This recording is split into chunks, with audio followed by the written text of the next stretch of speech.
விழுப்புரம் அடுத்த மேல்பாதி கிராமத்தில் பிரசித்தி பெற்ற திரௌபதி அம்மன் ஆலயம் அமைஞ்சிருக்கு. இந்த ஆண்டுகள் இந்த கோயில் பார்த்தீங்கன்னா 100 ஆண்டுகள் பழமை வாய்ந்த பிரசித்தி பெற்ற கோயில். கடந்த 2023ஆம் ஆண்டு இந்த கோயிலில் இதே கிராமத்தை சேர்ந்த பட்டியலினத்தை சார்ந்த ஒருவர் சாமி தரிசனம் செய்ததுனால சட்டம் ஒழுங்கு பிரச்சனை ஏற்பட்டு இரு தரப்பினரிடையே மோதல் ஏற்படும் சூழ்நிலை ஏற்பட்டது. உடனடியாக காவல்துறை பல கட்ட பேச்சுவார்த்தை நடத்தி இந்த விஷயம் அப்போது முடிவுக்கு வர சூழ்நிலையில் இந்த கோயில் பூட்டி சீல் வைக்கப்பட்டது. இதனைத் தொடர்ந்து சென்னை உயர்நீதிமன்றத்தில் வழக்கு தொடரப்பட்டு ஒரு கால பூஜை மட்டும் நடத்தப்பட்டு வந்த நிலைமையில் 2 நாட்களுக்கு முன்னதாக சென்னை உயர்நீதிமன்ற உத்தரவின்படி இந்த கோயிலை அனைத்து தரப்பு மக்களும் திறப்பதற்கான நடவடிக்கை எடுக்க வேண்டும் என மாவட்ட நிர்வாகத்திற்கும் மாவட்ட காவல்துறைக்கும் சென்னை உயர்நீதிமன்றம் உத்தரவிட்டாங்க. அதன் அடிப்படையில் நேற்று இந்த கோயில் அதிகாலை 6 மணிக்கு இருதரப்பு வழிபாட்டிற்காக திறக்கப்பட்டது.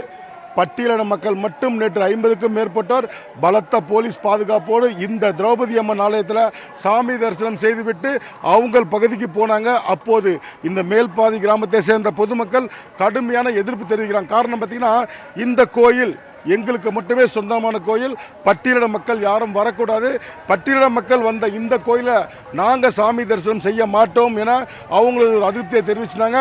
தொடர்ந்து பதற்றம் ஏற்படவே நூற்றுக்கணக்கான போலீசார் இந்த பகுதியில் பாதுகாப்பு பணியில் ஈடுபட்டு மேலும் அசம்பாவிதம் எதுவும் ஏற்படாமல் வகையில் காவல்துறை தடுத்து நிறுத்தினாங்க. 2வது நாளான இன்று நேற்றும் ஊர் பகுதியை சேர்ந்த மக்கள் யாரும் சாமி தரிசனம் செய்வதற்கு இந்த கோயிலுக்கு வரல. இன்று அதே போல் ஊர் மக்கள் இன்னைக்கு வருவாங்கன்னு எதிர்பார்த்தாங்க. வெள்ளிக்கிழமையான இன்றும் யாரும் சாமி தரிசனம் செய்ய வரல. இந்த கோயிலை பொறுத்த வரைக்கும் வாரத்தில் ஒரு நாள் வெள்ளிக்கிழமை மட்டும் 2 வேளை திறப்பதற்கான ஒரு விஷயம் தொடர்ந்து நடந்துட்டு இருக்கு. அதே போல் மாலை மட்டும் 1 மணி நேரம் இந்த கோயிலை திறந்திருக்காங்க. இந்த நேரம் வரை ஊர் தரப்பு மக்கள் யாரும் இந்த கோயிலில் சாமி தரிசனம் செய்ய வரவில்லை. அதே போல் 2வது நாளான இன்றும் பட்டியலின மக்கள் யாரும் இந்த கோயிலுக்கு வரலைங்க. தொடர்ந்து பலத்த போலீஸ் பாதுகாப்போடு கோயில் சென்னை உயர்நீதிமன்ற உத்தரவின்படி தொடர்ந்து திறக்கப்பட்டு வழிபாட்டிற்காக பொதுமக்கள் வழிபாட்டிற்காக இருதரப்பு மக்கள் வழிபாட்டிற்காக அனைத்து ஏற்பாடுகளும் இங்கே தயார் நிலையில் இருக்குது. ஊர் மக்களை பொறுத்த வரைக்கும் இந்த கோயில் பழையபடி தங்களிடம் ஒப்படைத்தால் மட்டும்தான் நாங்கள் மீண்டும் சாமி கும்பிட வரப்போகிறோம் அப்படின்ற தகவலையும் தொடர்ந்து அவங்க வலியுறுத்திட்டு இருக்காங்க.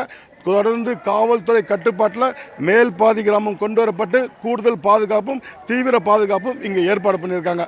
இந்த பரபரப்பான சூழ்நிலையில் மேல்பாதி கிராமத்தில் உள்ள திரௌபதி அம்மன் ஆலயத்தில் சோம்பட்டு கிராமத்தை சேர்ந்த ஒரு குடும்பத்தினர் கோயிலுக்குள் செல்லாமல் வெளியே இருந்து, அதை பார்த்தீங்கன்னா இந்த இடம் நெருப்பு மிதிக்கிற இடம் சொல்றாங்க, தேரடி வீதின்னு சொல்றாங்க. இந்த இடத்துல ஒரு சாமி வச்சிருக்காங்க. இந்த இடத்துல அவங்களோட குலதெய்வ வழிபாடா அந்த சோம்பட்டு கிராமத்திலிருந்து வந்த கை குழந்தையோட வந்த அந்த குடும்பத்தினர் வெளியே இருந்து சாமி தரிசனம் செய்து மனமுருகி திரௌபதி அம்மனை வேண்டிக்கிட்டு பொங்கல் வைத்து இந்த பொங்கல் பிரசாதத்தையும் ஊர்ல இருக்கிற மக்கள் எல்லாருக்கும் கொடுத்துட்டு மனமுருகி பிரார்த்தனை செய்து இவர்கள் வெளியே இருந்து சாமி தரிசனம் செய்துவிட்டு மீண்டும் காரில் தங்களோட சொந்த ஊருக்கு போன காட்சி தான் இதையும் நம்ம பார்த்துட்டு இருக்கோம். செய்திகளை உடனுக்குடன் தெரிந்து கொள்ள உடனே சப்ஸ்கிரைப் பண்ணுங்க.